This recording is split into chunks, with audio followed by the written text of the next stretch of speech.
c'était tout le monde. Ce qui est très très important à comprendre, c'est que le vampire, c'est-à-dire le pervers, est un grand manipulateur. Il vous en fume. Comme le numéro 666 avait une telle influence dans leur vie, ils ont décidé qu'ils se marieraient le 6 juin et que le 666 deviendrait une séquence numérique qui allait dicter l'orientation de toute leur vie. Je dresse une barrière pour moi infranchissable entre satanisme et vampirisme. Et je dis, c'est là le prétexte.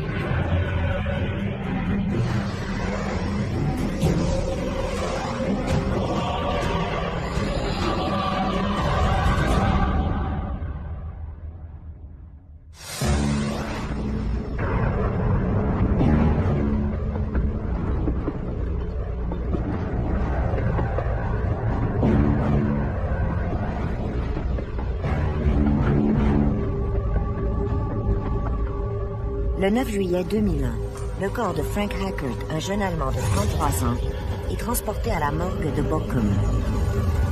Son visage et ses bras ont été sauvagement lacérés.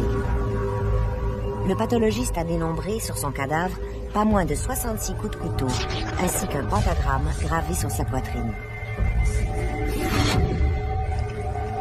À n'en pas douter, Frank Hackert a été victime d'un crime rituel.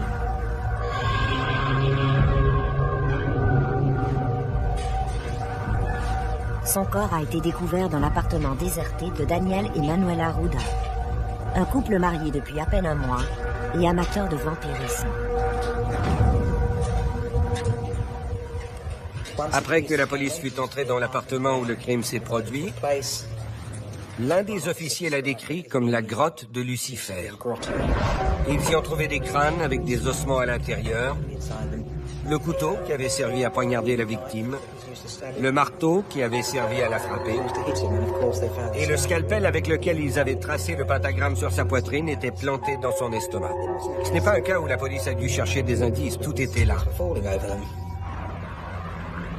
Depuis la découverte de la scène de crime, tous les corps policiers de l'Allemagne sont à la recherche de ce jeune couple aux allures gothiques.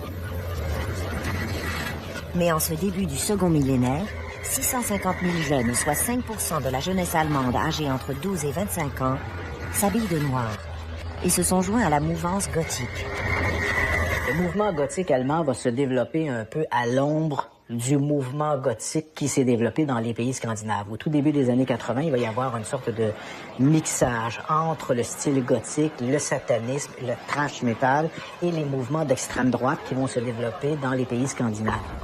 Le mouvement avait pris racine en Allemagne de l'Est et plusieurs le voyaient comme une forme de résistance au régime communiste. Après la chute du mur, il s'est répandu vers l'Ouest et oui, c'est une forme de rébellion, un mouvement rebelle. Depuis les années 1990, l'inquiétude s'est propagée en Allemagne concernant l'augmentation accrue de ces jeunes Goths qui intègrent des symboles néo-nazis, vampiriques et satanistes dans leur culture. C'est un mouvement qui attire les jeunes gens qui cherchent à se rebeller contre l'école, les parents, le conformisme. Ainsi, depuis le début des années 90, un festival de musique annuel a lieu à Leipzig, en Allemagne. Wave Gothic Treffen. Le festival Dark Wave qui a fait de Leipzig la capitale gothique de l'Europe. On dit du festival de Leipzig qu'il représente le pèlerinage que chaque goth doit faire au moins une fois dans sa vie. Et il attire des millions de personnes. La première édition a eu lieu en 1988, je crois, peu de temps avant ce que les Allemands appellent la Wende, le changement, lorsque le mur de Berlin est tombé et que le pays a été libéré. À l'époque, c'était une protestation contre les autorités communistes. Aujourd'hui, c'est devenu un mélange entre la musique, les gens qui viennent se faire tatouer, les Goths qui se rassemblent pour célébrer leur altérité. De fait, aujourd'hui, c'est une importante source de revenus pour la municipalité et ils sont les bienvenus dans la région. Les Goths s'habillent de noir, aiment les maquillages macabres et leur musique heavy metal, black metal se caractérise par des paroles morbides, dépressives, voire suicidaires. C'est cette musique qui a attiré Daniel Ruda dans le monde gothique à son adolescence. Dès l'âge de 12 ans, Daniel a des envies macabres et, adolescent, il est véritablement attiré par le goût métallique du sang humain. Il avait grandi dans l'ancienne vallée industrielle de la Ruhr en Allemagne de l'Ouest. Vers l'âge de 12 ans, il était sous tutelle dans une maison d'accueil où il vivait. Il était sous la tutelle du ministère de la Famille parce qu'il démontrait divers symptômes de psychopathie. Il était cruel envers les animaux, il mouillait son lit et il aimait mettre le feu. Les 3 symptômes classiques. À l'adolescence, Daniel Ruda va se découvrir un intérêt pour les univers fantastiques, les loups-garous, les vampires, les monstres. Il va découvrir la Bible satanique d'Anton LaVey qu'il va lire et qu'il va interpréter évidemment à sa propre convenance. Donc Daniel Ruda est un solitaire qui n'arrive pas à trouver sa place dans la société. Avant de graviter dans la mouvance gothique, il avait gravité autour du NPD, le Parti démocratique d'Allemagne, lequel est un parti de droite dont le programme est largement inspiré des nazis des années 30. Les étrangers dehors, les emplois aux Allemands, et les Juifs hors des services bancaires et de la fonction publique. Il s'implique dans ce circuit parce qu'il attire des asociaux dans son genre. Il participera à ce mouvement durant moins d'1 an.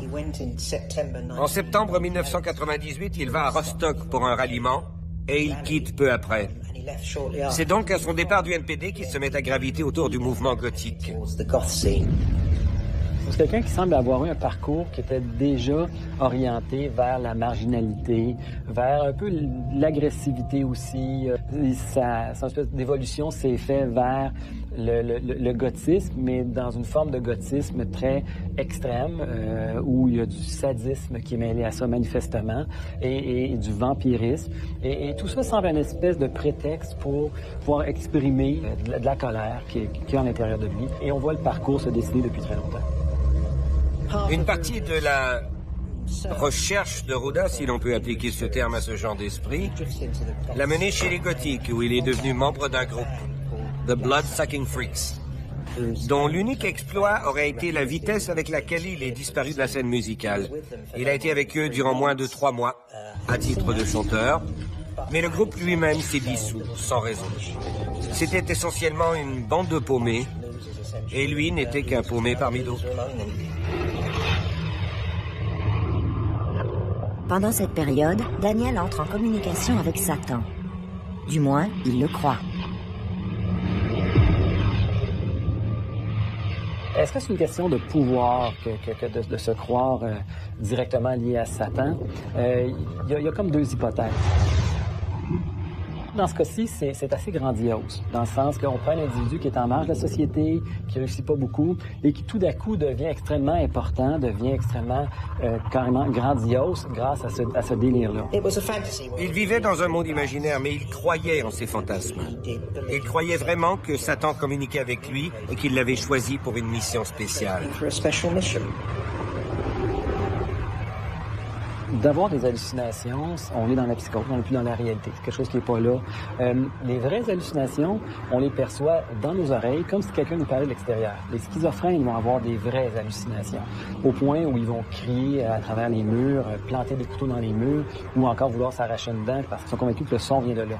À partir du moment où on entend nos pensées, quand les hallucinations ne sont qu'à l'intérieur de la tête, c'est déjà un peu plus, j'ai envie de dire, je dirais pas douteux comme hallucination, mais ça peut déjà se confondre avec plein d'autres choses. Donc, de qualifier d'emblée comme une hallucination quelque chose qu'on entend que dans notre tête, c'est pas une vraie hallucination. Mais pour porter son message, il lui faut une compagne. À 23 ans, il publie une petite annonce dans la section rencontre de la revue Metal Hammer. Donc Ruda se cherche une partenaire.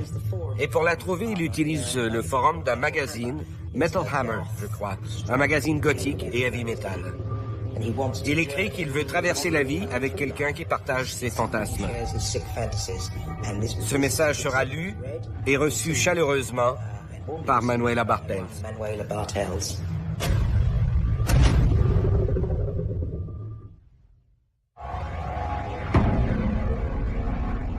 Le 7 juillet 2001, en Allemagne, un couple de satanistes, inspiré par la pochette d'un disque de Cannibal Corpse, fracasse avec un marteau le crâne de Frank Hacker, dans le contexte apparent d'un meurtre rituel. L'Allemagne tout entière recherche Daniel Ruda et Manuela Bartela, un couple goth marié depuis à peine 1 mois et résident de Witten. Manuela Bartela est une fille unique qui a grandi dans la petite ville universitaire de Witten. C'est une bonne étudiante. Elle est jolie, elle est conformiste. Mais à un moment donné, le destin va la faire changer de voie. Et il y a une espèce de rupture au début de l'adolescence, vers l'âge de 13 ans, où il y a un virage à 180 degrés, elle devient rebelle, s'identifie à des groupes encore là marginaux, au point où à 16 ans, elle fuguerait. Donc, dans son cas, il y a une espèce de rupture qui s'est produite sur un parcours qui ne la destinait pas à ça. Manuela subit une transformation radicale. L'étudiante modèle vit un bouleversement extrême. Elle veut se démarquer à tout prix. Elle a soif d'aventure et d'indépendance. Elle est furieuse contre la vie et exprime sa frustration en adoptant un style non conformiste qui choque.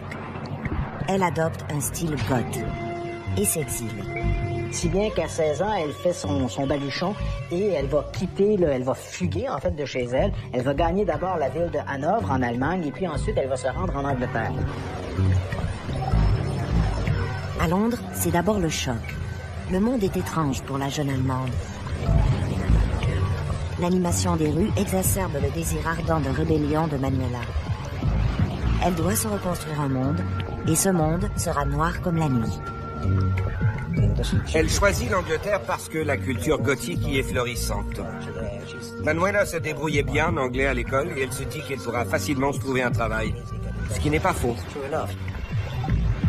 Papillon attiré par les lumières artificielles de la nuit, Manuela Bartella se retrouve au Slimelight de Londres, l'un des pubs les plus marginaux du Royaume-Uni. Le Slimelight, ou le Slime, est une véritable institution au sein de la communauté des goths de la planète. Au son des groupes de musique alternative et trash, l'endroit est la cathédrale noire du monde gothique, avec son romantisme désespéré, son refus de la banalité quotidienne, son exaltation de l'excès. À l'époque, la rumeur court à l'effet que l'endroit serait fréquenté par un groupe secret d'amateurs de bite parties. Le mouvement gothique est une sous-culture en lui-même. Et une autre sous-culture est celle de ceux qui s'adonnent aux bite parties. Et ce groupe est composé de gens qui offrent leur cou à leurs partenaires pour boire leur sang. Tout ceci est lié au vampirisme, au satanisme. Ces gens croient que quelqu'un leur parle et qu'ils ont une mission à remplir à titre de disciples du diable. Manuela se crée vite un réseau d'amis partageant les mêmes goûts funèbres que les siens. Dans ce monde infernal, Manuela se sent revivre. Pour Manuela, le jour, le monde est irréel. Une cage de lumière et de règles.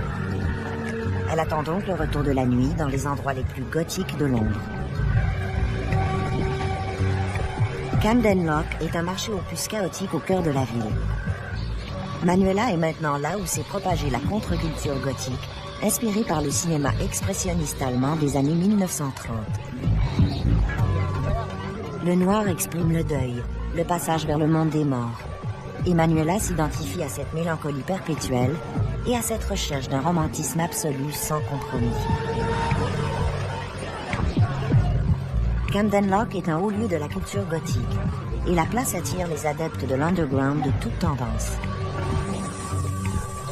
Dans ce bric-à-brac, les goths trouvent de tout pour transformer leur apparence.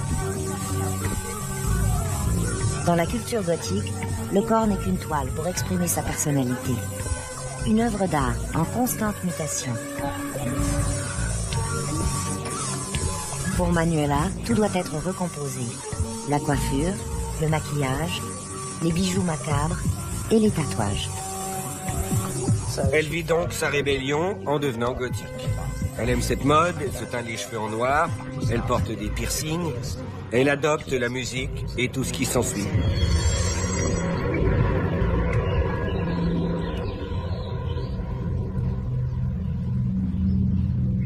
Elle s'isole parfois au vieux cimetière de Highgate, qui a servi d'inspiration à plusieurs romans gothiques, dont le Dracula de Bram Stoker. L'univers de Frankenstein de Mary Shelley, l'époque de Lord Byron et du Dr John Polidori la fascine.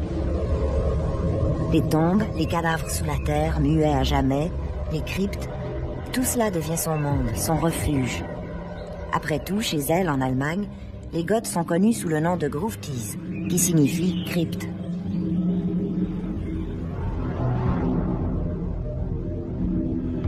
Pour subvenir à ses loisirs macabres, Manuela travaille dans un hôtel de Londres comme femme de chambre.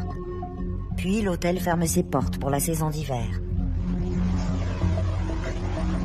La rumeur court qu'elle aurait vécu un temps des revenus occasionnels et déprimants de mannequin dans l'univers sadomaso du BDSM. Toujours assoiffée par la quête de nouvelles aventures, elle part vers les Highlands de l'Écosse.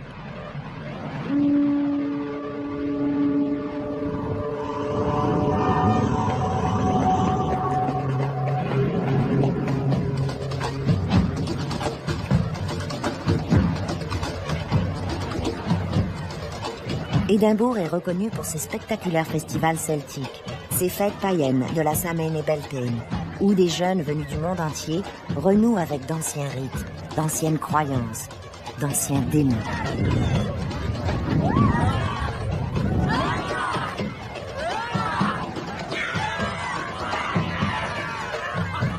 Dans le calendrier celtique, Samhain et Beltane sont les opposés du passage de l'obscurité à la lumière. Les flammes de Samhain qui terrifient, le feu de Bel qui purifie. La jeune Allemande cherche désespérément ce passage du jour à la nuit, celui de la mort, à celle de l'éternité des vampires. Ces fêtes commémorent justement les héros qui ont osé emprunter ce passage pour fêter quelques heures avec les dieux et les démons, oubliant que là, les minutes sont des siècles et qu'à leur retour, ils seront morts depuis longtemps. Pour les païens, ces fêtes marquaient une parenthèse, une période hors du temps, des événements qui n'appartiennent ni à ce qui s'achève, ni à ce qui va commencer. La jeune Allemande est elle aussi exactement à cette limite. Plus ici, mais pas encore ailleurs.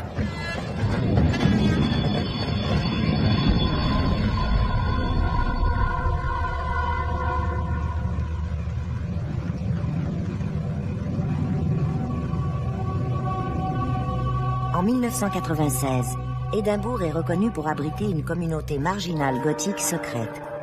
Manuela s'y fait rapidement des amis et, la nuit, il pille les cimetières.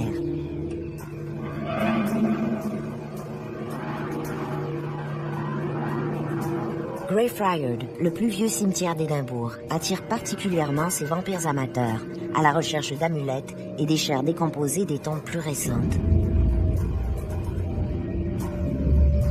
Ce qui n'est qu'un défi stimulant pour son groupe devient graduellement pour elle une nécessité, une macabre obsession.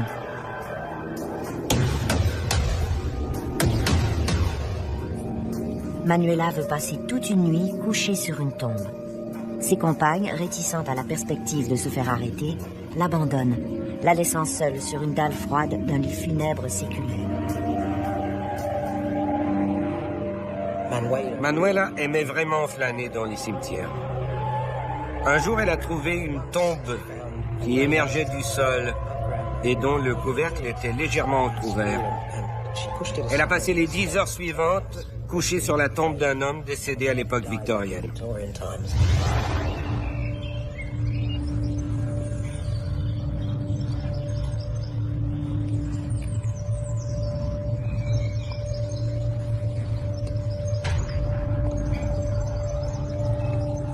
Au matin, Manuela est convaincue d'avoir vécu une expérience de mort imminente durant son sommeil et d'être revenue transformée du monde des morts.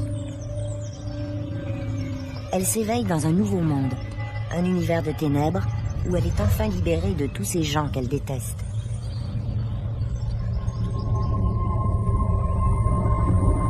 De plus en plus isolée dans son cheminement intérieur, Manuela est délaissée par ces marginaux si différents d'elle, ou peut-être c'est elle-même désintéressée de leur présence.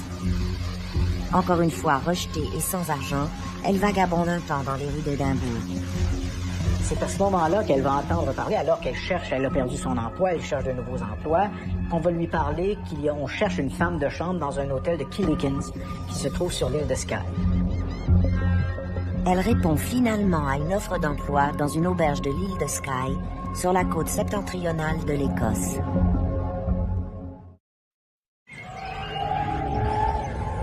En 1996, Manuela Bartella, une jeune Allemande, a fugué au Royaume-Uni pour se joindre à une communauté gothique. Persuadée qu'elle est une vampire, elle a besoin du sang humain et elle court les cimetières à la recherche de son identité. Sans le sou et délaissée, elle accepte un emploi saisonnier dans une île écossaise.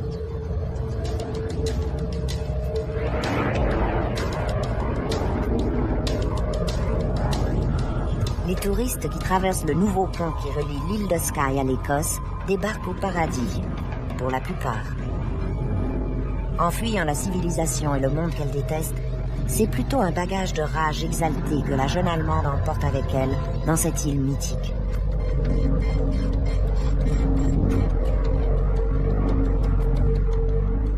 Ici, la légende et l'histoire se confondent.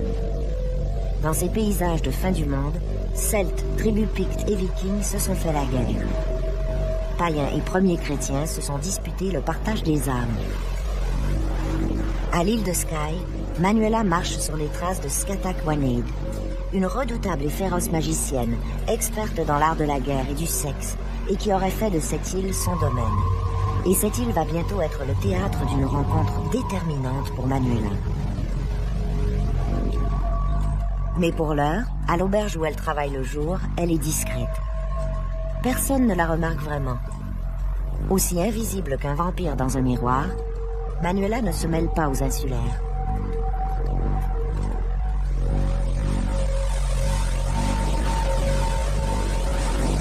Dès son travail terminé, elle part s'isoler, en attendant que la nuit éteigne les derniers feux du jour.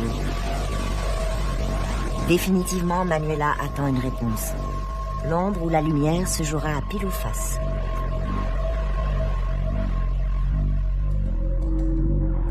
Tous les habitants de l'île parlent de l'homme léopard, un ermite tatoué des pieds à la tête et ayant des crocs en guise de canine. Ce personnage excentrique de 62 ans vit reclus dans une caverne. Manuela l'aurait aperçu une première fois alors qu'il débarquait en ville, comme à tous les mois, pour s'approvisionner en vivres. Fascinés l'un par l'autre, unis dans une solitude sauvage, Manuela et l'homme léopard allaient se revoir. Alors qu'elle occupe ce travail de femme de chambre, elle va découvrir, elle va faire la connaissance d'un personnage presque légendaire dans l'île de Skye, un type qui s'appelle Tom Woodbridge, qu'on appelle également l'homme léopard de l'île de Skye. Pourquoi? Parce que pendant des années, il va détenir d'ailleurs le record Guinness de l'homme le plus tatoué au monde. Il a à peu près 90% de son corps tatoué avec des sortes de taches de léopard, d'où son surnom de l'homme léopard de l'île de Skye.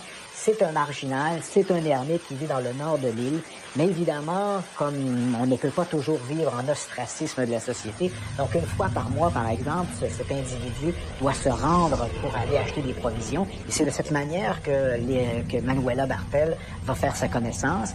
Elle est séduite par ce style un peu ermite, marginal de l'individu, et ils vont jouer un peu ce rôle d'élève et mentor.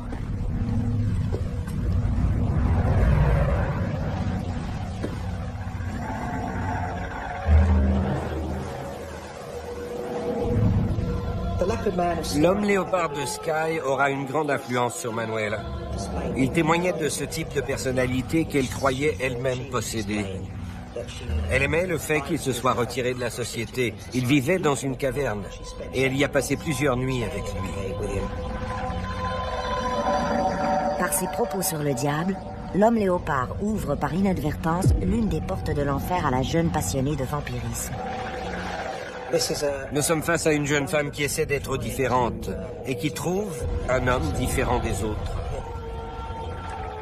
Une personne extrêmement fragilisée dans l'enfance, qui fait une crise d'adolescence aussi bruyante que celle de Manuela, qui va quitter sa famille, ce sont des gens qui sont extrêmement sensibles au phénomène d'emprise. Et ils peuvent être tombés sur une personne, comme cet homme-là, qui ressemblait à un vampire, tatoué de la tête aux pieds, etc., qui va les manipuler. Parce que ce qui est très très important à comprendre, c'est que le vampire, c'est-à-dire le pervers, est un grand manipulateur. Il vous en fume. Savez-vous que Dracula se déplace avec un nuage de brouillard que lui-même suscite? C'est-à-dire que quand vous êtes confronté à Dracula, eh ben, il vous enfume et vous ne comprenez plus rien. Il a des stratégies extraordinaires. Il a un langage pervers qui vous fait douter de tout. D'ailleurs, elle lui avoue que depuis l'âge de 14 ans, elle entend la voix de Satan. Le prince des ténèbres lui communique des messages à un tel point qu'elle rêve de se suicider pour offrir l'ultime sacrifice au maître des enfers. Je conçois qu'on soit attiré, entre guillemets, par Satan, le Satan romantique, l'ange déchu, l'ange déçu, parce que les romantiques du 19e siècle avaient une fascination pour Satan, pas à cause du mal, parce qu'ils l'estimaient un être incompris et meurtri. Au-delà de son discours, ce qui va fasciner aussi Manuela Bertel de cet individu, l'homme léopard de l'île de Skye, c'est le fait également qu'il a des crocs un peu comme ceux d'un chien. Et pour elle, qui s'alimente de l'esprit gothique et l'idée des vampires, l'idée d'avoir des dents semblables à celles d'un vampire va avoir une incidence très importante chez elle, parce qu'elle va également modifier son aspect. L'aventure écossaise de Manuela durera 6 mois, avant qu'elle ne décide de quitter définitivement l'homme léopard et les paysages primitifs de Skye, autrefois nommée l'île des Brumes. Elle retourne en Allemagne vers la civilisation, vers ce qu'elle avait fui. Elle va aller vivre chez ses parents qui, bien sûr, condensent ses accoutrements bizarres, sa façon de vivre, tant et si bien qu'elle va finalement louer un petit appartement à Witton. De retour dans son pays natal, Manuela s'entoure maintenant d'amis sataniques. Elle assume son identité vampirique à un tel point qu'elle remplace ses 2 canines par les crocs réels d'un animal. Ce qui lui facilitera la tâche lorsqu'elle se nourrira de sang.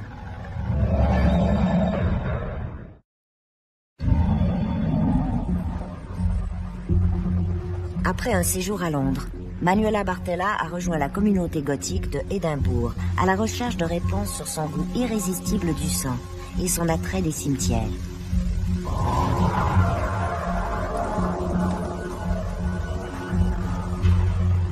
Elle, qui espère se transformer en vampire, se retrouve bientôt isolée et sans ressources. À l'île de Skye, elle fait la rencontre d'un ermite étrange qui la confortera dans ses croyances chimériques. Elle revient chez elle transformée.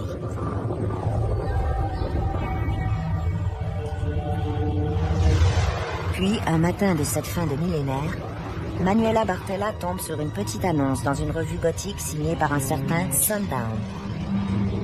Elle va trouver une petite annonce qui se lit à peu près comme suit. Homme ténébreux cherche la princesse des ténèbres pour l'accompagner dans la vie, une femme qui déteste tout et qui déteste tout le monde. Pour Manuela, c'est un appel. Elle se sent en connivence avec cette annonce et elle va répondre elle-même à cette annonce en fixant rendez-vous à ce Sundown dans un cimetière pas tellement loin de Witton.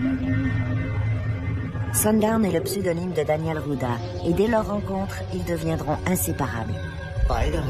Tous deux s'amusaient à visiter des cimetières la nuit. Ils se donnaient rendez-vous dans des cimetières où ils sacrifiaient des animaux. Ils allaient chez le boucher pour y acheter du sang qu'ils allaient ensuite boire. Ils forment ainsi le couple vampire satanique idéal. Et je dresse une barrière pour moi infranchissable entre satanisme et vampirisme. Et je dis, c'est là le prétexte. Il n'y a jamais eu de lien entre vampire et satanisme, sauf au cinéma et dans une certaine frange minoritaire de la littérature fantastique. Le vampire ne peut pas être une créature démoniaque puisque le vampire n'a pas d'âme. Il a un cœur, par contre, il peut aimer. Le vampire est le premier anarchiste. Le vampire, pour moi, est une des créatures les plus libres qui soit, symbolise la liberté totale, parce qu'il est un mort-vivant, parce que quand il meurt, il ne peut aller ni au paradis ni en enfer, puisque c'est l'âme d'abord qui voyage. Donc il est obligé de rester sur Terre. Donc en gros, le vampire n'intéresse pas le Satan. Le sataniste et la vampire sont follement amoureux. Un amour exigeant et absolu. Le couple vampirique Ruda et Bartella veut plaire au maître des ténèbres et rendre leur amour immortel. Manuela fait des rêves où le diable lui parle. Et Daniel croit depuis l'adolescence que Satan l'a désigné comme son messager de la mort.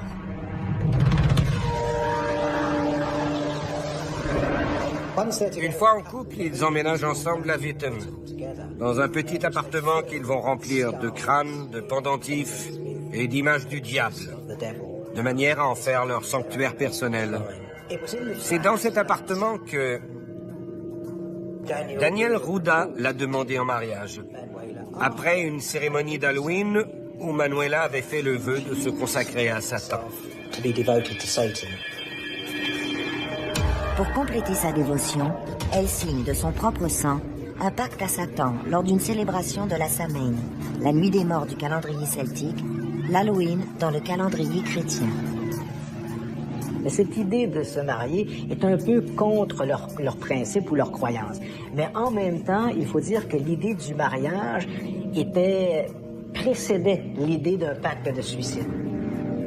Comme le numéro 666 avait une telle influence dans leur vie, ils décident de se marier le 6 juin suivant. Ainsi, le 666 devient une séquence numérique qui allait, d'après eux, dicter l'orientation de toute leur vie. 6 juin pour le 6-6, et ils ont convenu que le mois suivant, le 6 juillet, ils se suicideraient. Le fait d'être un couple peut favoriser des passages à l'acte, parce qu'on se renforce l'un l'autre, hein? Et puis, ça peut être une chose qu'on connaît bien en psychiatrie, c'est-à-dire un délire à deux. En se mariant, ils sont persuadés qu'après leur mort, ils seront inhumés ensemble. C'est la seule raison pour laquelle ils décident de passer par cette connivence du mariage. J'ai des textes du Moyen-Âge sérieux, des histoires d'amour courtois qui prouvent que si les gens avaient le choix, ils préféraient rester sur Terre comme vampires, assouvir leur passion amoureuse que d'aller au ciel. Ils étaient même prêts à aller en enfer s'ils avaient droit à un amour sincère sur Terre. La mariée vampire est spectaculaire. Elle a revêtu un ensemble sadomaso en cuir noir, a rasé ses cheveux sur les côtés et s'éteint des mèches rouge sang. Le marié est tout aussi diabolique, également en cuir noir. Donc, après le mariage, avant de passer au pacte de suicide, ils en arrivent à la conclusion que pour pouvoir avoir leur place en enfer, régner à la droite du diable, ils doivent passer par un rituel de sacrifice humain. Ils vont faire un autre pacte, à l'effet que le 6 du 7e mois, parce que dans la Bible, la séquence de chiffres est 6, 6, 6, 7. Ils décident donc que le 6 du 7e mois, ils vont sacrifier quelqu'un. Pour prouver leur allégeance aveugle à l'ange déchu, Daniel Ruda connaît la victime idéale. Frank Hackert, un collègue de travail. D'ailleurs, ce Frank Hackert est tout à fait le contraire de Daniel Ruda. C'est un individu jovial, tout le monde l'aime, mais c'est également un individu qui ne fait pas de jugement. Donc, comme il n'a pas jugé les accoutrements ni les croyances de Daniel Ruda, les deux hommes se sont liés d'amitié. Et c'est sans aucun doute la raison pour laquelle Daniel Ruda décide de choisir ce Frank Hackert comme étant sa victime. Ils avaient souvent rencontré Frank en société. Ils l'aimaient bien, mais dans leur vision perverse, ils estimaient que c'était un idiot et se disaient qu'il serait le fou du roi parfait pour Satan en enfer. Hackert est surpris par l'invitation, mais il accepte tout de même. De nature réservée, il n'a pas l'habitude d'être invité à dîner, encore moins chez un couple gothique. Il faut dire que la veille, le 6 juillet, date prévue de leur suicide, Manuela Ruda va écrire une lettre à ses parents dans laquelle elle leur annonce qu'elle a l'intention de se suicider. Évidemment, il n'y a pas question là-dedans de sacrifice humain, mais elle dit à ses parents que dans les prochains jours, elle va se suicider. La lettre est mise à la poste le 6 juillet. Pour Manuela, il est trop tard pour revenir en arrière. Sa mère recevra sûrement sa lettre le lundi suivant. Les Ruda doivent donc absolument accomplir leur sacrifice durant ce week-end du 7 juillet. Si tout se passe bien, le lundi 9, ils auront quitté ce monde.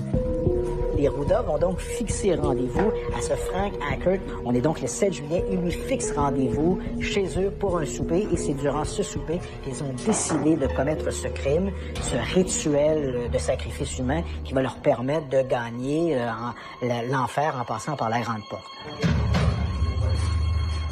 Ponctuel, Frank Hackert se présente chez les Ruda à l'heure dite. Il s'installe au salon. Frank Hackert est jovial, il parle avec le couple. Haki observe bouche bée le décor franchement macabre de l'appartement. Une collection de couteaux, machettes, hachettes, scalpels est étalée sur la table du salon. Un doute, une sensation désagréable l'assaille, mais il n'en laisse rien voir. Ses hôtes se montrent accueillants. Ils trinquent et boivent du champagne tout en parlant de la pluie et du beau temps. Haki devient de plus en plus anxieux lorsqu'il remarque de brefs regards complices échangés par le couple à son égard.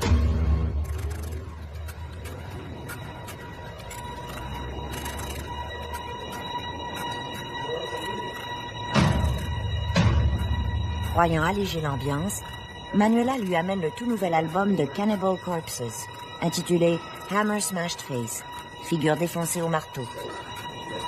L'image de l'album illustre parfaitement le titre.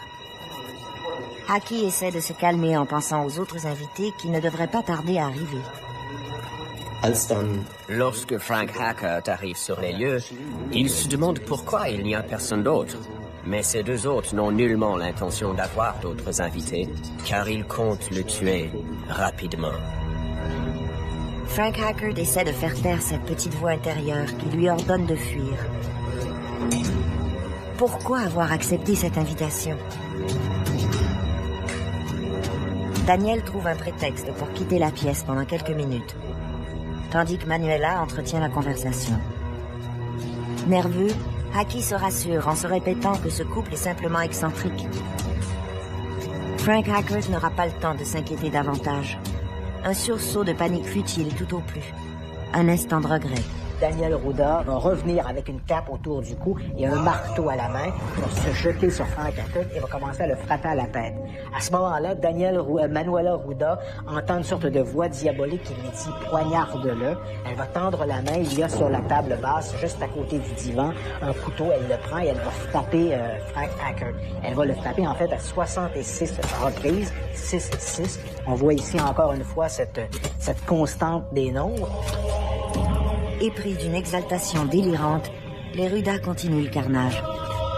Et là, une fois Frank Hackert assassiné, le couple va faire l'amour dans le cercueil juste à côté du corps de Frank Hackert. Ensuite, ils vont prendre un scalpel et lui graver dans l'abdomen un pentagramme, un symbole satanique, et ils vont planter le scalpel dans l'abdomen de Frank Hackert. Daniel et Manuela se sentent tout-puissants.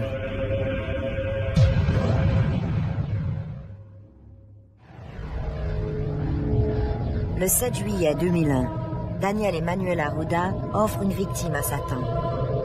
Leur plan consiste à sacrifier Frank Hackert avant de se suicider. À partir de maintenant, ils sont liés par le sang. D'ailleurs, ils boiront le sang de leur victime, puis auront une relation sexuelle à proximité. Mais quelque chose ne va plus. Je crois que Daniel et Manuela avaient le sentiment que leur meurtre sacrificiel n'était pas parfait. Parce que, après coup, eux-mêmes ressentaient la peur. Ils s'attendaient à une illumination, à une apparition, à une visite de Satan, mais il ne s'est pas manifesté. Ceci les obsédait. Déçus, ils cherchent une solution pour regagner le respect de Lucifer. Alors ils ont plutôt décidé de se rendre à des villes dans l'est de l'Allemagne. L'une d'elles était Jena, une autre était Appold, et une troisième était, je crois, Sandhausen. Et tous ces endroits avaient une signification spéciale, comme une sorte de pèlerinage pour satanistes. Ils dressent une liste de futurs sacrifiés et planifient une sorte d'excursion sanglante avant de quitter leur appartement et de se diriger vers l'est de l'Allemagne. Entre-temps, le 9 juillet, la lettre de suicide de Manuela Ruda arrive chez ses parents. La mère de Manuela avait reçu la lettre et s'était aussitôt rendue à la police, craignant que sa fille ne se soit enlevé la vie. C'est pour cette raison que la police s'est rendue en compagnie de la mère de Manuela à l'appartement du couple, à Witten. Quand ils sont entrés dans l'appartement, ce n'est pas comme ils le craignaient le corps de Manuela qu'ils ont trouvé, mais plutôt celui de Frank Hackett. À l'intérieur de l'appartement, les policiers trouvent une liste qui cible 15 personnes à sacrifier. Ce sont des gens que la police devra donc protéger. À ce moment-là, évidemment, un avis d'arrestation est émis contre les Ruda. Leurs photos circulent abondamment dans la presse et dans les bulletins télévisés. 3 jours plus tard, le 12 juillet 2001, le couple est arrêté à un barrage routier près de Jena et n'oppose aucune résistance. Lors de l'interrogatoire, ils avouent ouvertement le meurtre. Par contre, tant Daniel que Manuela affirment qu'ils n'ont commis aucun crime. Ils ont simplement obéi aux instructions de Lucifer. Les Ruda ne manifestent aucun remords et sont persuadés que lors du procès, ils seront exonérés du crime. 6 mois après leur arrestation, le couple subira son procès dans la ville de Bochum. Procès qui s'amorce en janvier 2002 et durera 4 semaines. Le procès jouira d'une notoriété nationale et attirera tous les médias européens. Dans la salle d'audience, Daniel et Manuela confirmeront, du moins c'est mon point de vue, tous les clichés que l'on peut associer aux adeptes du satanisme. Manuela en particulier s'est présentée à chaque jour du procès avec une tenue différente et extravagante. Elle portait un fond de teint pâle, avait la tête à moitié rasée et couverte de maquillage noir. D'autres comportements, comme faire des grimaces diaboliques ou mimer des signes à référence satanique, ont alimenté les photographes, qui de leur côté l'encourageaient à se comporter de manière excentrique. Ils n'ont pas été déçus. Le couple sataniste se croit au sommet du monde devant les spectateurs et la salle d'audience. Le psychiatre médico-légal Norbert Legraf a évalué Daniel et Manuela Ruda, et pour lui, il est évident que le couple est sérieusement dérangé. Daniel et Manuela Ruda seront trouvés coupables et écoperont tous deux d'une sentence en institut psychiatrique. Manuela, 13 ans d'incarcération. Daniel, 15 ans. Pour moi, en tant qu'observateur, c'est terrible. Madame Ruda a été relaxée il y a déjà 2 ans. Quant à Monsieur Ruda, si on en croit ce qu'on lit dans les médias, il serait sur le point d'être libéré. En regard du mandat qui m'était confié, le problème est que Frank Hackett, lui, est toujours mort. Et de mon point de vue, rien n'a été fait jusqu'à ce jour pour remédier à ça. Strictement rien.